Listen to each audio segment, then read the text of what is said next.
Not too long ago, I went on a Tinder date while adjusting to a new city I'd recently moved to. Since I didn't know many people yet, I decided to explore the local dating scene through apps. I matched with a girl who seemed like an artsy, free-spirited type, your classic hippie vibe.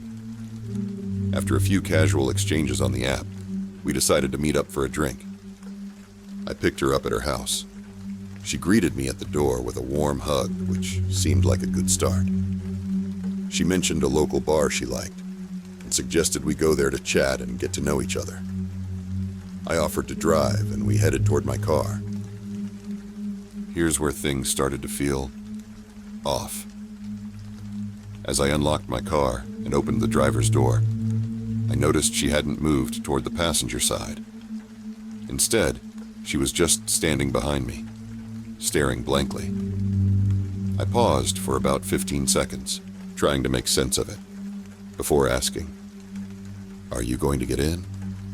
She smiled and said, "Sure, I'd love to," but then walked all the way around the back of the car to the passenger side, instead of taking the direct route. I brushed it off, thinking maybe she was just a little spaced out. She had that kind of vibe, like she might have smoked a little weed before I picked her up. On the drive to the bar, things got even stranger. She spoke in this low, almost whispery voice, which made it nearly impossible to understand her. I'm not hard of hearing, but I had to ask her to repeat herself several times. It was awkward, but I chalked it up to nerves, or again, maybe weed. When we got to the bar, I chose a table tucked away toward the back, hoping the quiet might make it easier to hear her. Surprisingly, the conversation started to flow more naturally. She loosened up, and we talked about our interests, hobbies, and life in general. She mentioned recreational drug use, weed, shrooms, that kind of thing, which wasn't really my scene, but it at least gave me a rational explanation for her earlier behavior. I'd had a couple of drinks by this point, so I wasn't exactly thinking critically. After a while, I asked if she wanted to come back to my place for another drink. She agreed. Things still seemed fine, until they weren't. Back at my place, after a few more drinks, she started talking about her jewelry. At first, it seemed like a random topic, but her tone shifted. She said her jewelry was a big secret, and that it defined her. Intrigued, but slightly puzzled, I asked why it was so important to her. That's when she dropped the bombshell. "I'm actually Anastasia," she said. "I was never killed in Russia. My jewelry is my link to my past." I blinked, trying to process what I'd just heard. It was hard to take seriously, especially with the alcohol in my system. I pushed back, gently challenging her claim with the little I remembered from history class. That's when everything went off the rails. She exploded. She started screaming at the top of her lungs, accusing me of disrespecting her ancestors and failing to understand history. The sudden outburst shocked me, but before I could react, she went completely quiet. The silence was even more unnerving than the yelling. Then, she tiptoed right up to me. Without warning, she grabbed me by the neck, pulling my face close to hers, her eyes locked onto mine. Her grip was firm, but not painful, just unsettling. Staring straight into my soul, she said, "I am a shaman, and I will curse you. My ancestors have destroyed many people, and you do not respect that. Your oppressive ancestors will be punished." Before I could respond, she dipped her hand into my whiskey glass, traced a cross on my forehead with the liquid, and then kissed me on the same spot. At this point, I started to sober up, the adrenaline from her outburst snapping me into reality. I managed to talk her down, assuring her I was only joking about the history stuff. Slowly, she calmed down and started acting, well, more normal, or at least her version of normal. But then, things took another turn. She brought up her cat fetish, She began telling me, with complete seriousness, that she had a list of people she tames to act like cats. I'm not one to judge people's interests, so I played along, listening politely. She described in detail what she does with these cats, and then, as if to demonstrate, she started crawling around my living room, hissing and pawing at the furniture like an actual feline. If she hadn't yelled at me earlier, I might have found it funny, or at least interesting. But at this point, every red flag in my brain was waving frantically. I decided to just nod along, trying not to provoke another meltdown. Then she noticed the bundle of sage on my kitchen counter. She asked if she could light it and bless the house. Here's the thing. I occasionally use sage myself as a way to freshen up my space and reset the vibe. It's a personal ritual for me, something I like to do on my own. I told her no, politely but firmly, explaining that it was my thing. That was the wrong answer. She lost it. She started screaming at the top of her lungs about how I was a horrible human being. The peaceful, cat-loving shaman had transformed into an absolute banshee. I tried to stay calm and told her it was probably time for me to take her home. She didn't even wait. She bolted out the door and into the night, yelling at the top of her lungs that I was a terrible person and that I should go die. I followed her outside to try and reason with her, but she wasn't having it. At this point, I told her, "Fine, you can walk yourself home then," and went back inside, locking the door behind me. That wasn't the end of it. About 10 minutes later, she was back, pounding on my door. "I left my phone in there," she shouted. Sure enough, her phone was sitting on my kitchen counter. I grabbed it and cautiously opened the door to hand it to her. Big mistake.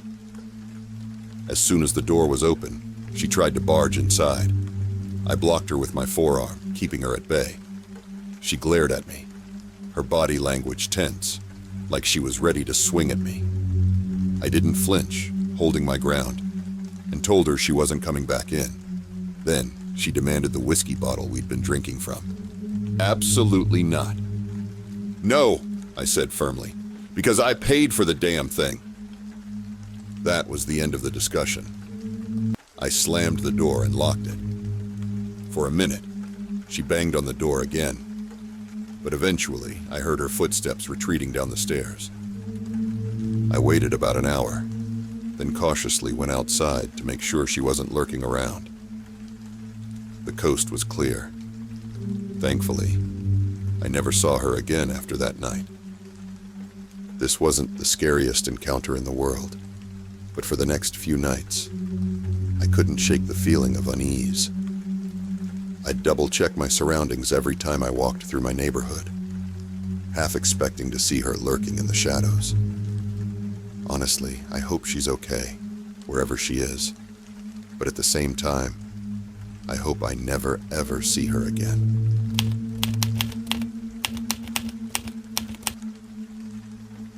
After coming out of a relationship, I decided to keep things casual for a while. I thought it might be fun to go on a few dates, meet new people, and enjoy the social scene in my new city. I signed up for Tinder and made it clear to my matches that I wasn't looking for anything serious, just the occasional dinner date or pub night.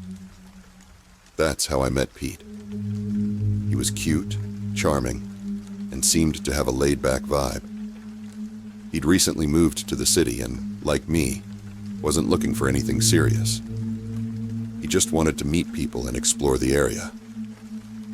Our first date was at a well-known tapas bar, a place I picked because I knew some of the staff and felt safe meeting a stranger there. Pete showed up on time and made a great first impression. He was friendly, engaging, and easy to talk to. We chatted about work. He said he was a software developer who had just started freelancing, and about where he lived since moving to the city. He mentioned he was sharing a place with some friends, which made sense given how expensive rent is here. When he asked where I lived, I told him about my one-bedroom apartment in a popular part of town and how I was lucky enough to save up for it with help from my parents. At the end of the night, Pete offered to drive me home, but I politely declined, saying I'd prefer to take an Uber. He jokingly asked if it was because I had another date lined up after him. I laughed, thinking he was being playful, but it felt a little odd in hindsight. 3 days later, Pete asked to meet again. He admitted it was soon, but said he couldn't stop thinking about me. Flattered but cautious, I agreed to meet him at another restaurant I chose, a pricier spot where I also knew the staff. Things started off okay, but he got visibly annoyed when I ordered a bit more food than he expected, even though I insisted on paying for myself, just as I had on our first date. At the end of the night, Pete once again offered to drive me home. This time, he was more insistent. While we were talking, his phone rang, and he stepped away to take the call. I could still hear snippets of the conversation. "No, I think I'm gonna stay with you again." "Yeah, I'm with her. Don't worry about it." "Okay, I'll be home soon." I assumed he was talking to a roommate, or maybe his mom, so I didn't ask. When he returned to the table, he said, "Please, I insist. Bad things happen to women who Uber home late by themselves. I'd feel better if I dropped you off." I reluctantly agreed and gave him my address. That night, as soon as he got home, he texted me to let me know he was safe and that he'd be picking me up in the morning for a picnic. I told him I had cleaning to do, but he wouldn't take no for an answer. He said he'd see me at 10 a.m. Sure enough, at 10 a.m., he was parked outside my apartment. I got into his car, and as he leaned over to kiss my cheek, I caught a whiff of his breath. It was awful. I was already put off, but didn't want to make things awkward. The picnic itself was nice enough, but he kept trying to kiss me, and I avoided it every time. By late afternoon, I told him I was ready to go home. The park was over an hour and a half away from my apartment, so an Uber was out of the question. On the drive back, I fell asleep in the car. When I woke up, he asked if we should finish the bubbly we brought for mimosas at my apartment. I politely declined, but that's when he snapped. "What are you hiding from me? Just be honest," he said, raising his voice. "Why are you so desperate to keep me out of your apartment?" I was stunned and confused. His reaction was completely out of proportion. I stayed silent, not knowing how to respond. He finally dropped me off, but I noticed his car parked across the street from my building for about half an hour before he drove away. When he got home, he messaged me again. "I'm home safe. I think I'm starting to fall for you." That was the final straw. I had been upfront from the beginning about not wanting anything serious, and he'd agreed. Now, he was disregarding my boundaries entirely. I told him that if he felt that way, it was best we take a break from seeing each other. About 5 days later, Pete messaged me again. He wanted to go out for dinner, saying he'd found an Indian place he thought I'd love. I agreed, telling him to just send me the address, but he insisted on picking me up. At 7 p.m. sharp, he messaged that he was downstairs. When I went to meet him, I saw him standing at my gate. I pressed the remote to open it, and he stepped inside. His opening line? Not a hi, or how are you, but show me which one is yours. I'd love to see how you live. Immediately, I felt uneasy. Trying to shake it off, I told him I was starving and suggested we go to dinner, saying I'd show him my place another time. He didn't push further, but the weirdness lingered. At the restaurant, things took an even stranger turn. Partway through the meal, he got a call. This time, he didn't bother stepping away. "Pete." "Yeah, I don't know. I'll let you know by about 10. Then, turning to me, "Am I sleeping at your place tonight?" I froze. No, I have work tomorrow," I said. Pete, unfazed. "Yeah, me too." He turned back to the caller. "I'll let you know, okay?" The voice on the other end, loud enough for me to hear, snapped back. "No, you're not. Can you just get your things, please?" Pete, annoyed. "And do what with them?" Caller. "Take them to that girl you're seeing. I'm done asking you." I sat there in complete shock. What on earth was happening? Pete returned to his seat, as if nothing was wrong. When our food arrived, I finally mustered the nerve to ask, "Why did you ask to sleep over? We're not spending time together like that, and you know it." He spun some excuse about just wanting to hang out and see how I live. I was firm this time, telling him I wasn't comfortable having strangers in my apartment. He seemed hurt, but didn't argue further. When the bill arrived, we paid separately as usual, and I told him I'd call an Uber to get home.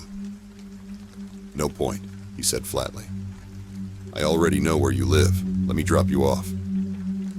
At that moment, I decided this would be the last time I ever saw him. On the way back, I reached into the back seat to grab my jumper and noticed a bag, packed with clothes, toiletries, and a pillow. At first, I thought nothing of it. My sister keeps all kinds of random things in her car, so I brushed it off. The ride was mostly silent until Pete suddenly broke it. "You know how selfish you are? I've been driving you around, no problem, but you won't even let me sleep over." That was it. "I've never had an issue taking an Uber," I shot back. "And if it bothers you that much, I can pay you what the Ubers would have cost me." I wasn't even trying to be nice anymore. His phone rang again. Caller. "Your stuff is at the security gate, Pete. Stay with your girlfriend or your mom. I'm done with this." Pete snapped. "I don't talk to my mom, you bitch!" and hung up. I thought maybe it was an ex-girlfriend asking him to collect his belongings. But before I could process it, he turned to me, yelling, "I have nowhere to go! Are you happy now? You spoiled brat? Living off mommy and daddy's money, getting driven around by me like I'm your fucking chauffeur?" I froze. My body stiffened with fear, and my mind raced. I wasn't sure if I'd cry or throw up. Quietly, I planned my escape. Once we reached my apartment, I'd grab my bag and run, not through the main gate, but through the cafe below my building. That way, I could get to the back gate, which required fingerprint access. There was no time to fumble with keys or risk him following me through the main entrance. As soon as we stopped, I executed my plan. I jumped out of the car, ran through the cafe, out the back, and straight to the second-floor apartments. Mine was on the 4th floor. I hammered on a neighbor's door until they let me in. Shaking, I told them everything and asked if they could call the cafe to explain my sudden, frantic dash. Once I was safe, I blocked Pete on everything. I haven't seen him since. Even now, I'm not sure what his deal was. From what I gathered, he was essentially homeless and might have been trying to get into my apartment to crash there indefinitely. Maybe the woman on the phone was another Tinder date who had let him stay with her, and he'd overstayed his welcome. Whatever the case, he terrified me. I hope I never see him again. At 21, I was a newly minted police officer, fresh out of training, and recently single after a tough breakup. A friend suggested I try Tinder to get back out there.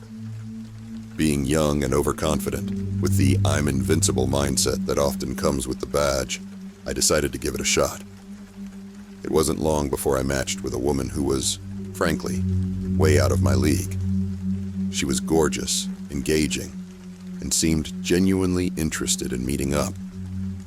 After a few days of chatting, we planned a date.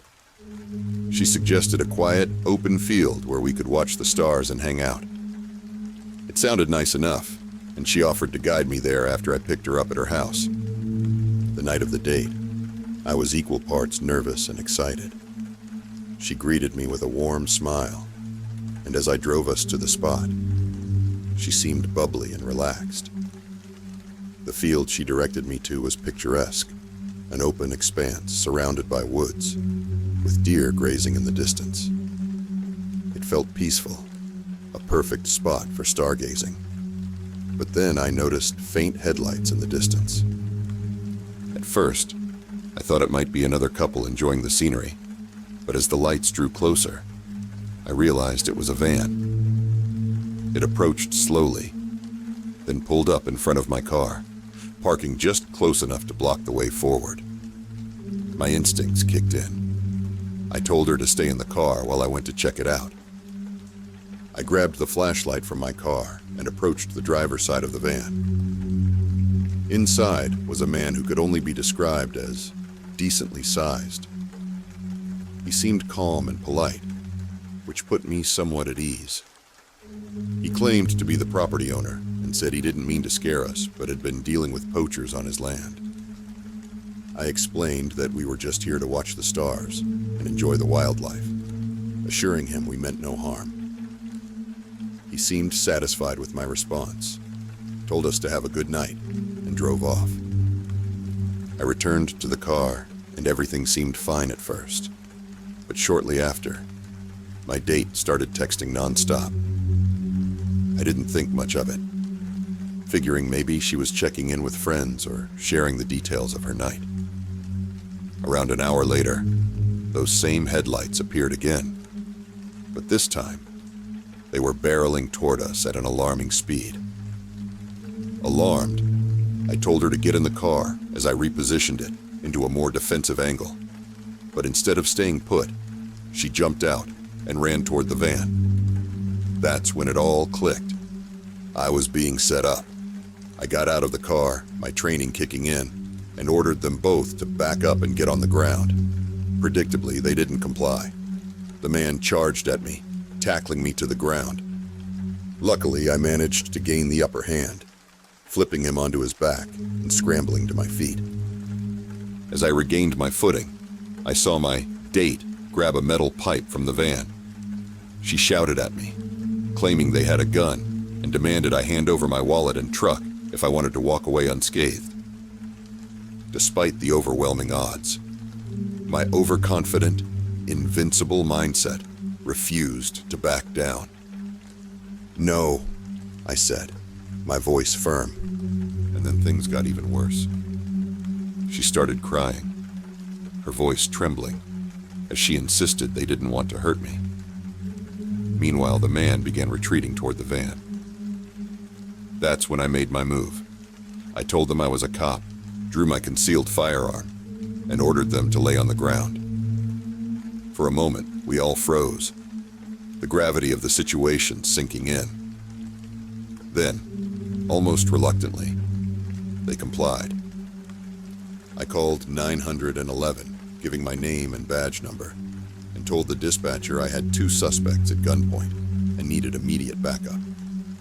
I tried my best to describe our location, this remote field with barely any landmarks. But as I was giving details, the pair bolted. My rookie instincts took over. Stupidly, I decided to chase them. I went after the man who darted into the woods surrounding the field. Adrenaline coursing through me, I pursued him for maybe 30 seconds before I heard 3 loud pops and saw the unmistakable flashes of gunfire. My invincible mindset evaporated in an instant. Without a second thought, I turned and ran as fast as I could back to my car. Heart pounding, I peeled out of there, putting as much distance as possible between me and that field. Once I reached the area where I'd picked her up earlier, I called dispatch again and waited for backup. Of course, the first officers to arrive were none other than my sergeant and field training officer. Let's just say they weren't exactly sympathetic. "Dumbass," my sergeant muttered, shaking his head. "Stupid fucking rookie," my FTO added, rolling his eyes. They told me to get in their car, and we headed back to the field together. When we arrived, the van was still there. I was instructed to stay in the patrol car and keep my mouth shut unless shots were fired. They approached the van cautiously, clearing the area first, before investigating further. What they found sent a chill down my spine. When they came back to the patrol car, both of them looked pale and shaken. They opened the door and told me to come take a look. I followed them to the back of the van. Inside, there were several knives, rolls of duct tape, lighter fluid, handcuffs, and a disturbing amount of rifle ammunition. There were also dark stains on the floor that looked like dried blood. In the front passenger seat, they found an AR-15 style rifle, along with 2 handguns. Meth was sitting out in plain sight on the center console. The van itself? Stolen, with fake plates. At that moment, the gravity of what I'd stumbled into hit me hard. This wasn't just a bad date gone wrong. This could have been something much worse. Detectives were called in immediately, and when they tested the stains in the back, thankfully, it wasn't blood. But the combination of weapons, restraints, and other items painted a chilling picture of what could have been. In the weeks that followed, I got plenty of grief from my sergeant and FTO, and even now, I'm still ribbed about the whole incident. But honestly, I consider myself lucky. Lucky no one got hurt, and lucky I got out of there alive. One thing's for sure, I'm never using online dating again. Ever.